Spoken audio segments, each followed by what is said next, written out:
кез келген қандай да бір затты немесе қызметті пайдалану үшін, яғни предоплата беріп жатамыз. Бірақ та бұндай ескеру қажет. Предоплата ол көп жағдайда қандай да бір қызметті атқару үшін беріліп жатады. Ал задаток деген түсінік бар. Яғни задаток деген түсінік бұнда, яғни көп жағдайда бұл сатып алушы мен сатушының арасында жүзеге асатын мәселе. Егер де сіз товарыңызды, яғни мен енді сізге ғана сатамын деп жаңа задаток алған жағдайда, сіз оны басқа біреуге сатып жіберген жағдайда 2 есе қайтарасыз. А егер де сатып алушы жаңағы тауарды сатып алмайым деген, яғни сатып алудан бас тартқан жағдайда, онда жаңағы берілген задаток сатушының иелігінде қалады. Енді жаңағы предоплата деген түсінік.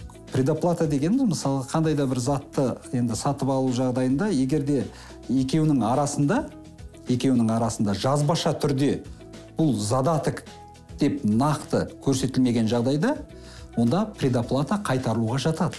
Өйткені, қараңыз, бұл көп жағдайда жаңағы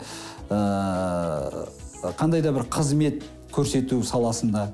Өйткені, егер де сотқа берген жағдайда, жаңағы предоплатаны қайтармай қойған азамат, яғни қайтаруға тиіс. Өйткені ол осы тапсырыс бойынша бір қандай да бір іс-әрекеттер жасап, оны орындауға бағытталған іс-әрекет жасап қойса, әрине, ол жасап қойған жаңағы іс-әрекетіне өзінің ақшасын ұстап қалуға құқылы. А егер де оның тарапынан тек қана жаңағы предоплатаны алып қойып, оған ешқандай іс-әрекет жасамай, жай ғана күтіп отырған жағдайда ол ақша қайтарылуға жатады. Бұл біріншіден предоплата мәселесі бұл азаматтық кодекспен, Қазақстан Республикасының азаматтық кодексімен реттелетін дүние. Сол себептен бұнда тек қана сотқа біреу өзінің құқықтары бұзылған азамат сотқа жүгіну арқылы өзінің бұзылған құқықтарын қалпына келтіреді.